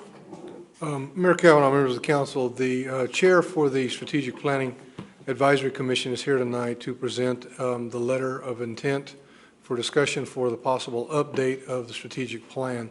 Mr. Bordeaux is here and would like to present the council. Thank you, Madam Mayor, council members. I've had the distinct privilege of being elected chair of the Strategic Planning Advisory Commission, and in this term, it's fallen upon us to consider the 5-year update to the 2010 strategic plan. These commissioners have spent a considerable amount of time reviewing the current plan, and about 15-20 hours worth of meetings between November, December, and up through today, actually. And so we wanted to present a very high-level conceptual approach to the direction we were thinking in taking the 5-year update process, and the result of the 5-year update process to the plan. So you have in front of you a letter of intent, and we wanted to, we know that we have a joint session coming up on March 31st, where we can get into a lot of detail and a lot of in-depth discussion, but we wanted to give you a general awareness of the direction that we were thinking and what our intent was. I'm short of actually reading the letter. I know that all of you had a chance to look at the letter. I'm happy to answer questions or elaborate in any specific area or review any part of it. I have a question. Is your goal to just update the current plan as is? Because I know that the current plan was put together at considerable expense and with a great deal of citizen participation, and probably does need some sort of an updating. Is that what you're suggesting? You're not suggesting throw the whole thing out and redo it. Well, we go through an annual update process, right? There's annually an opportunity to make minor adjustments and edits and corrections and additions and edits and things like that to the plan. And it's our understanding, as it was explained to us, every 5 years there's an opportunity to do a significant update to the plan. And so the first thing that the commissioners did was, because we have some new commissioners on the commission this time around, so we went in and reviewed the plan in depth. And the more the commissioners delved into the plan, the more opportunity they saw for some restructuring of the plan itself. So it was a unanimous feeling on the commission that we do a little bit of restructuring and refocusing of the plan. So today, as you'll see in the letter, we think that the plan has a strong emphasis on vision and values and has a very far-reaching look, a very long-term vision, right? Almost an unobtainable vision, right? And so the commissioners agreed that we think there's a lot of value in focusing the view of the plan to a 5 to 8 year vision, emphasizing specific strategic goals that can be accomplished in that time frame. We also unanimously feel that it would be very valuable to add measurable results so that progress towards specific strategic goals can be measured and reported on, so that there's an extra element of value in the plan itself. All the work that went into the plan, and there's been a tremendous amount of work. And to be fair, from 2005 to 2010, there was a significant evolution of the plan itself. If you go back to the 2005 plan, it's come a long way since 2005 to 2010, and then from 2010 to 2015. We feel it's appropriate and follows precedent that it's time to take a holistic approach to revising the plan. All of the current content in the plan is very valuable, has a lot of great stuff in there, and we don't really want to throw it all away. What we want to do is reorganize it and restructure it. Take the current vision and values and a lot of the content that's in there and use that as a context for developing specific strategic goals. We don't want to throw it away, but we want to sort of repurpose it. Instead of it being the meat of the plan, we feel that it's a great framework and context for defining those strategic goals. Now, I didn't want to, actually the Commission unanimously decided not to get into specifics in terms of how the plan would be structured in terms of outlining and topical descriptions and things like that. We feel that that's something that we can do together in our joint session as well. We just wanted to emphasize that the plan today, we feel, lacks those specific measurable results, those metrics that we feel strongly can be developed. We also feel that it needs to have a more of a 5 to 8 year view instead of what some council members consider to be a 10 to 20 year view, or even further, right? We think it would be more usable. We think it would be more valuable. Does that answer your question? Yeah, thanks. Councilwoman Hanson? Peter, as you've gone through this process, did the commission take into account the pretty extreme financial constraints that we have with the town budget as far as, setting up these revised goals? And so, I mean, I would not want to, create a false sense of expectation with the community that, we're going to re-identify these things and maybe things that we really do not have the resources to even pursue in the next 5 to 8 years. Madam Mayor, Councilmember Hanson, just to clarify, are you referring to the actual process in developing the plan update or the content of the plan once it's updated? So in terms of the process to update the plan, we have not really had an in-depth discussion on what that would look like, short of going through the 2010 process, using that as sort of a stake in the ground, as a model that we would sort of use as a context for developing our plan. And yes, we are well aware of the financial constraints. We know that there's a little bit of money set aside for this sort of thing, but our main concern is to do this as cheaply and effectively as possible. Oh, and I didn't mean finances to fund redoing the plan. I meant to accomplishing the goals of the plan. Yeah, absolutely. So thank you for asking that. Yeah, so financial sensitivity was paramount in our conversations, right? We don't want to put out there anything that can't be achieved, right? And the financial considerations would be a large part of that conversation. Thank you. Any Councilman Brown? Vice Mayor Brown? Thank you, Mayor. I'm going to get used to that. Sorry. I really like your idea of your 5 to 8 year theory and strategy of monitoring and watching and seeing what's happening. 5 to 6 years would be fine with me because this town is getting ready to explode. It has all the symptoms, and I think that having a strategic plan that is a little more compact and can be adjusted along with the role of our town. Right now, we're not rolling too good, but it just feels like it's getting ready to explode. So I really like your thought pattern of reducing the outlook to a little shorter distance, and at the same time keeping your 20 years open as it's written. I like that idea, Peter. Madam Mayor, Vice Mayor Brown, thank you for that comment. Yeah, we thought that the paramount vision here is something that's achievable, right? Something that's not just achievable, but measurable as well. So thank you for that comment. Any other comments? Councilman Porter. I was just going to say, having sat in your chair, and I know Councilman Magazine as well, I was fortunate enough to be there when there was no revision of the plan, so didn't have to do that.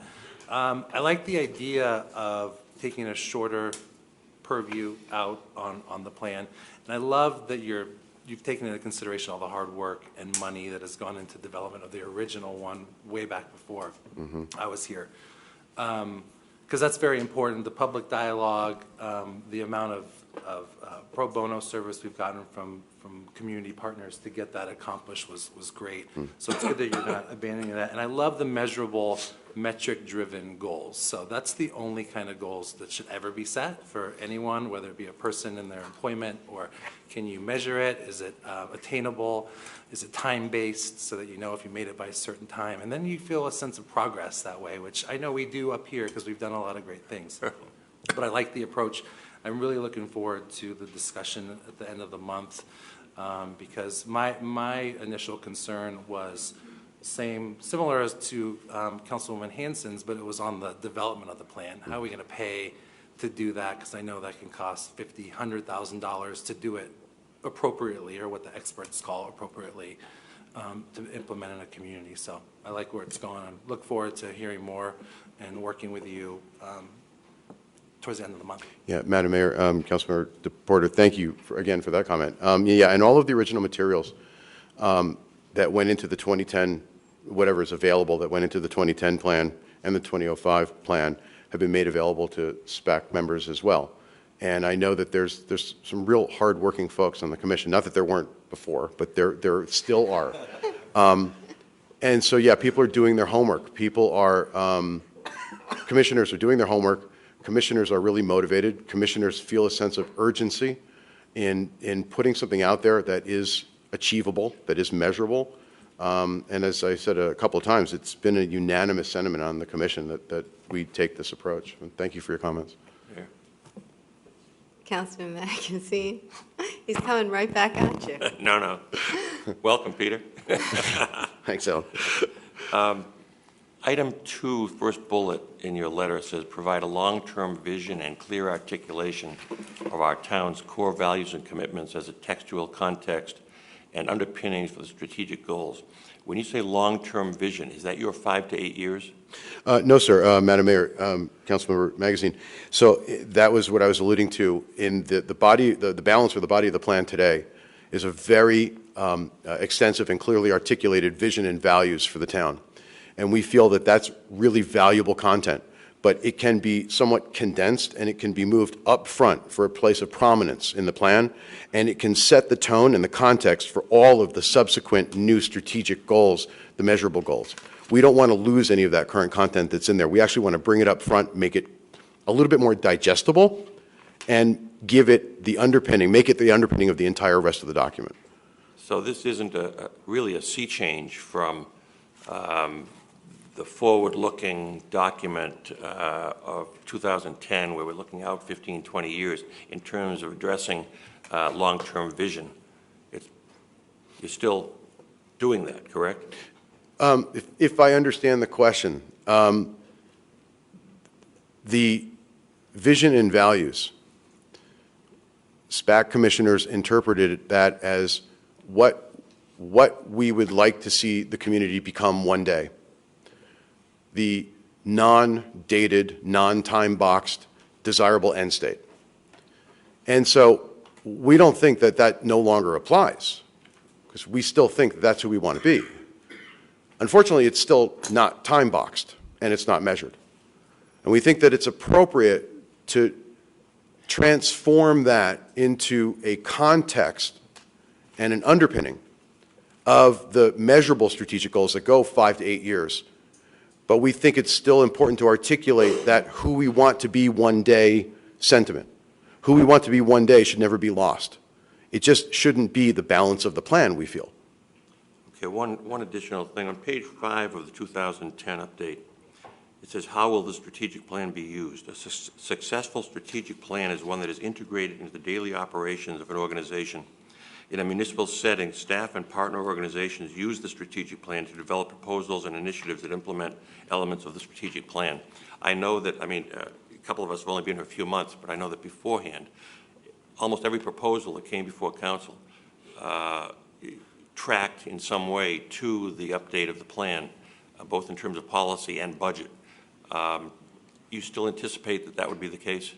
Yeah, in one form or another, yes, sir. Madam Mayor, Commissioner Magazine, yeah, I believe that that's a valuable and core process for what we're mandated to do, and I think that that's still applicable, and we'll make sure that the plan is applicable to that, if you will, for lack of a better way of saying it. I'm sorry. If I may, Mayor, one more thing. You mentioned the joint meeting and some kind of preparation for that meeting and maybe refining. Having sat through several of those joint meetings, frankly, they weren't very productive. And I'm wondering if you had anything specific in mind as to what you were going to prepare to discuss relative to all of this in that joint meeting, or did I misinterpret what you said? Well, Madam Mayor, Commissioner Magazine, on some level, I'd like to keep my powder dry a little here and not reveal everything that the Commission has discussed in terms of how we want that meeting to go. There is an agenda that we put together, and yes, there are some specific endpoints that we'd like to achieve out of that meeting.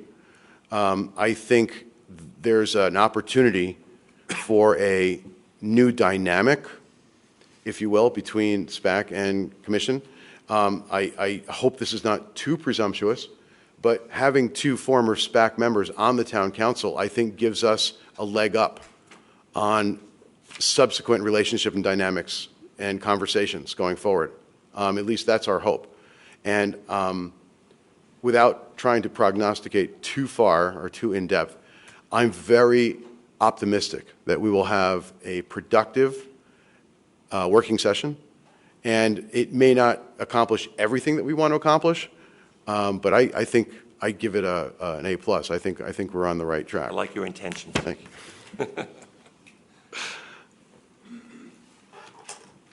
Okay, any other comments? Mayor, I do have a comment. Peter, thank you for your work as a chair. I appreciate your passion and your attention to details. Dovetailing off of what Councilman Magazine said, well, first let me say I'm looking forward to our joint session because I have a lot of questions, and rather than asking those questions this evening, I'll do it when we have our joint session. But in terms of what would be productive in terms of a meeting from my point of view, I look at what you've written. Thank you, very well written. Your concept is high level. That was your intention. But I think for the meeting to be productive, what I need to hear is methodology and cost. I need to know what specifically is you want to do, how you're going to do it, and what it's going to cost. Madam Mayor, Councilmember Leger, I appreciate your comment and your point. And to be quite honest with you, that was one of the conversations I floated in some depth with the Commission. I also like to know what the methodology is going to be. I have a scientific engineering background, and for me, methodology is just as much as collateral produced out of the methodology, right? Mm-hmm. So I have been advised that the specific approach is it's a little too preliminary to actually hammer out that specific approach and therefore subsequent costing of that approach until this high-level conceptual, and I don't want to say redesign because redesign isn't fair, this high-level conceptual take on what the plan could be, as long as we're all sort of on the same page and we all agree that specific measurable results are something that we're looking for, 5 to 8 years, 5 to 7, 6 years is a time frame that we're all comfortable with. Achievable strategic goals, specific goals are something that we're all comfortable with. I think the end product, the collateral that we would produce, will have some bearing on the methodology that we choose to get there. And to be fair, we did start that conversation on SPAC. We did, and Ken Buchanan was kind enough to go through the 10 or 11 point process that was used in 2010 to develop that plan. And we went through it in some great, I won't say detail, but at some great length and some great number of conversations.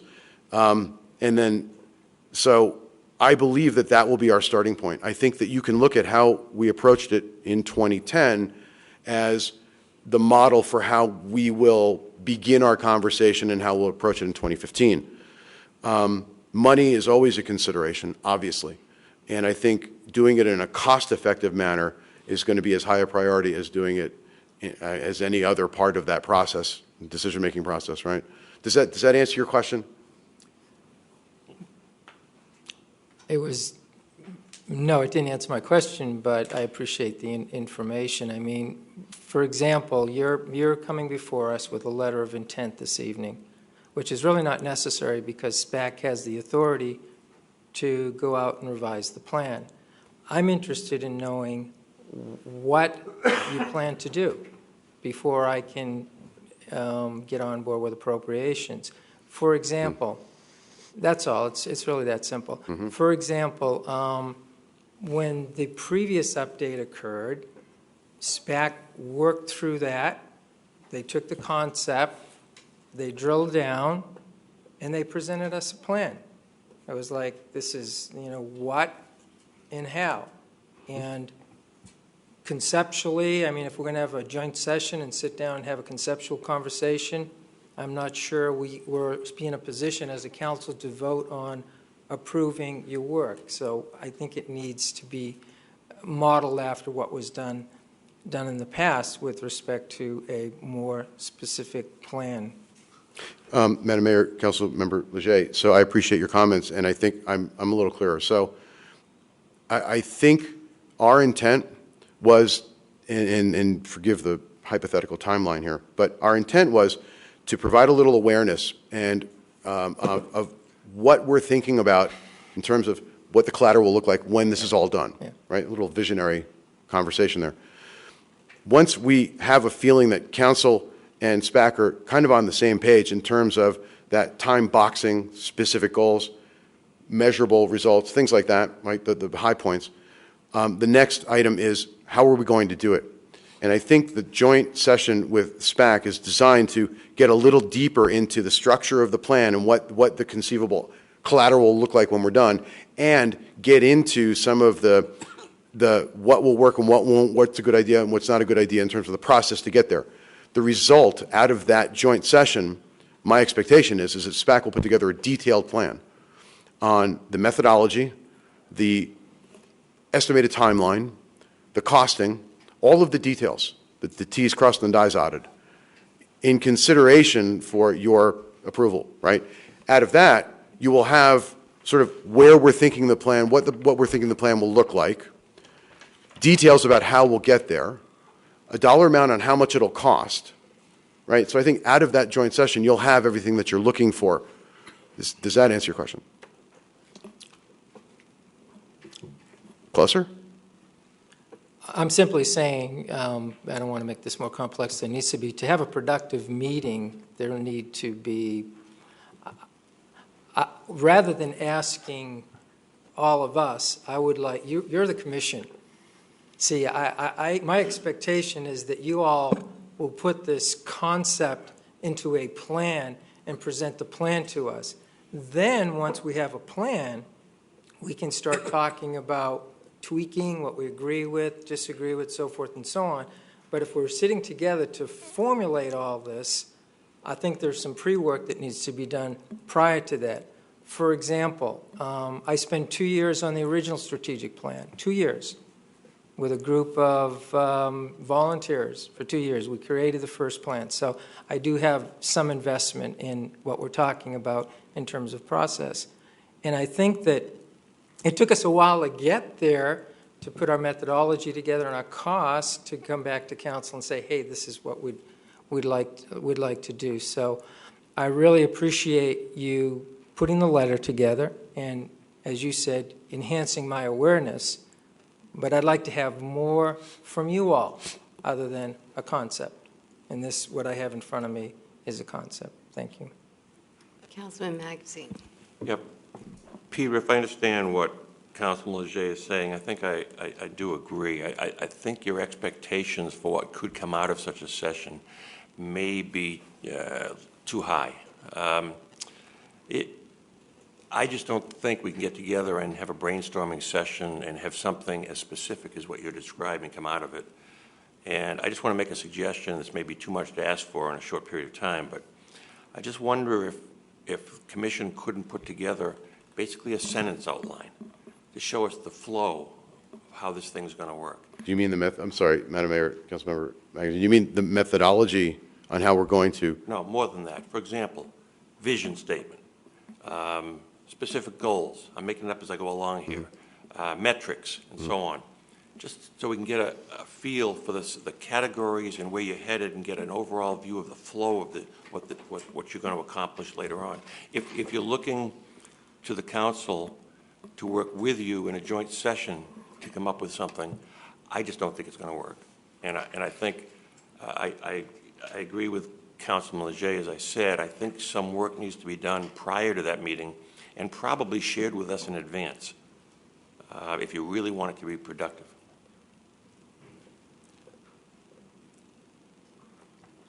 Thank you. Mayor, if I Anyone may. on the side have a comment? Anyone? No? Yes. I was just going to say, along those lines, I agree for a productive conversation that should be there. But I thank you for coming with the letter, because it's sense that you're coming to us to say, is this even in the right ballpark that we're thinking about? And what I hear is that it sounds like you're empowered to take it to whatever ballpark you want, and it doesn't sound like there's any huge upheaval about, no, that's totally wrong. So any sort of plan that you could come with along the lines of your memo could help put some context and methodology to it, which it sounds like you have some in your brain already. Yeah, Madam Mayor, Commissioner DePorter, yeah, thank you for that statement as well, and to all of you. And I think maybe you just nailed it. So what I'm walking away with is feeling empowered that now SPAC has a lot of agreement in terms of the conceptual approach to what we think the plan could be. My personal feeling is that we have lots of greenfield here to develop that methodology and how we're going to do it, a topical approach to what the plan would look like. I think we have a lot of material that we can put together and give to council. I think this is great direction. I think the input that council has provided tonight is awesome. I think it empowers SPAC. I think it gives us a lot to work with. And I'll reach out to Ken Buchanan and see what the appropriate next step is. But I can't thank you enough for your input and feedback on this. It's been awesome. Mayor, if I may. Okay. Councilman Leger. Thank you. Know that you are empowered. Your bylaws empower you, so you are empowered. But it's kind of nice to have that conversation to reaffirm all of that. And I think the good news is that SPAC has presented council for our retreat some recommended strategic goals for fiscal year 2015 and 16. Yes, sir. So we're rolling with this. Yes, sir. And as I look at it, yeah, measurement's hard, but most of these are measurable. So I think we're in good shape. So I know you're anxious, but I think this is a marathon, not a sprint. And mellow out and calm down a bit and meet and put this together, and we'll look forward to our session. And if for some reason, I'm not making a decision here, you feel that the joint session, you're not ready for it in 10 days and you need more time, I would prefer that we defer that so we can have a more productive meeting. Understood. And as Councilman Magazine had mentioned, we certainly could all get together in a room and have a brainstorming session. We would have to have someone facilitate that and pull us through that so we could come up with a product. I would rather have you guys put a product together and present it to us.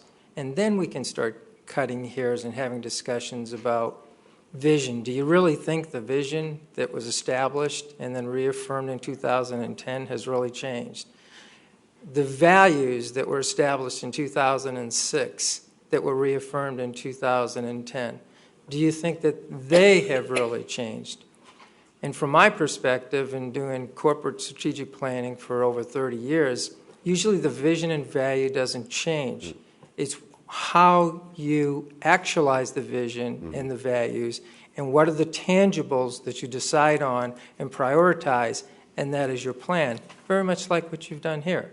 These are some priorities that fall within the context of vision and value. So this has not been intended to be critical. I'm passionate about this, and I wish you guys the best of luck. And thank you so much for being here this evening. and sharing your thoughts. Madam Mayor, Councilmember Leger, thank you. And clarity is something that I'm walking away with, which is great. And if I appear zealous or eager, I bring with me the energy of 6 other empowered SPAC commissioners who also feel as urgent and empowered as I do now. Awesome. Yeah, thank you. All right, thank you, Peter. I've sat in on most of your SPAC meetings, so I know about your energy. Yeah, thank you. Thank you. All right, consideration of ordinance 15-01, amending the Town of Fountain Hills Town Code, Chapter 1, relating to civil citations. Ken? And Mayor Bob. Kavanaugh, members of the council, again, the senior planner has a presentation regarding a request for amendment to the town code, chapter 1, general regulations relating to service of civil citations. After the presentation, I know that the town attorney might want to have a little more explanation of what that really means. Okay. Bob, you want to start? Thank you, Mayor. Over the years, code enforcement has encountered a recurring problem with out-of-state property owners or business owners who have been unresponsive or uncooperative when code violations have been brought to their attention. The current code requires that the property owners be cited, but in some cases the non-resident owners prove to be elusive and/or otherwise unreachable. Ordinance 1501 will allow the code officer to serve a civil citation to any responsible adult at the property where the violation exists. This will include renters or tenants, property managers, business managers, or business employees, whoever is the responsible party at the time on the property. Also, if the violation involves a business, this ordinance would allow code officer to mail notices and/or citations to the current local business address rather than to an out-of-town corporation or owner. Staff has discussed this amendment proposal with the town prosecutor's office, the court, and the town attorney. All have indicated that this amendment is a good step forward towards ensuring the non-resident property owner compliance with the town's regulations. That kind of plugs a little loophole that we've had over the years, and staff recommends approval of the ordinance 1501 as presented. Thank you. All right, thanks, Bob. Andrew, did you have anything to add? No, he did. He said it all. Okay, do we have any speaker cards on this? No, Mayor. Okay, then council discussion? Questions for Bob? Mayor, just a question. Now, with this, Councilman Leger? thank you, Mayor. Would this apply to out-of-state owners that have A-frames and don't have permits on them? Up until December, when you guys decide. Thanks. Any other questions for Bob? Anyone like to make a motion? Madam Mayor, I move to approve ordinance 15-01, amending the Fountain Hills Town Code, Chapter 1, General Regulations, Section 1-8-3D, relating to the service of civil citations as presented. Second. Any further discussion? Not? All in favor of the motion? Aye. Any opposed? Mayor, 7-0. Thank you. Thank you. Bob. Consideration of resolution 2015-08, adopting the Town of Fountain Hills financial policies amended and restated March 19th, 2015. Mayor Kavanaugh, members of the council, again, resolution 2015-08 amends, just basically updates our current financial policies. You have a list of the recap of those significant changes. I could be happy to go down through them, but I would basically be reading what you already have there. So it is a recommendation to approve this resolution that makes these changes. Any speaker cards on this one? No, Mayor. All right. Council discussion, questions for Ken? Or Craig? He's still here? No? Then can I have a motion? Sure. Mayor, I move to approve ordinance 1501, amending the Fountain Hills Town Code, Chapter 1, General Regulations. Oh, I'm on the one late, huh? Go to the next one here.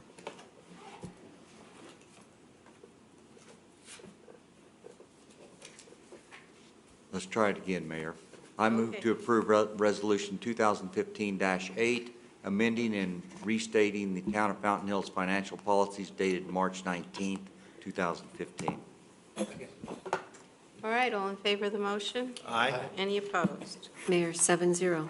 Discussion with possible direction to staff relating to any item included in the League of Cities Legislative Bulletin. I didn't receive anything from anyone. Anyone have anything? Hopefully no surprises. Okay. And anything, Ken, do you have anything else? No, Mayor Kavanaugh. Okay, and I'll just do a quick as I can activity report, and that'll be the end. I attended the East Valley Mayor's Luncheon, which took place in Paradise Valley this time. We had a nice big group, including a councilman from Salt River, Maricopa Indian community. Most of our discussions centered around legislative bills that were being considered, the controversial Glendale Casino, some new building going on in the various communities. It's great to have these get-togethers to discuss common issues, even if sometimes I get teased for being the only female mayor at the table. Our own Chabad of Fountain Hills celebrated Purim with a Hawaiian theme. My husband and I are honored to be invited each year. This year they outdid themselves with Hawaiian food, authentic drum duo, and lots of silent auction items. We were so glad that we got to spend the evening with the Chabad community. I attended the Anti-Drug, Anti-Alcohol Coalition meeting at the school. Senator Kavanaugh was the featured speaker. He talked about various bills in the legislature aimed at making changes that will help with this cause. He also discussed intervention programs for young people who are first offenders. At the meeting, we also discussed the outstanding progress the coalition has made in the reduction of drug and alcohol use in the school. And I want to add that so many of these coalition members are residents of the community with just an interest in helping the kids. They're all volunteers and give up a lot of their time working on projects for the group. Thank you. And last, can I get a motion? Unless anyone else has anything? I don't want to. Anyone else? Okay. We adjourn. All right. Motion to adjourn. Second. And all in favor? Aye. And we are adjourned.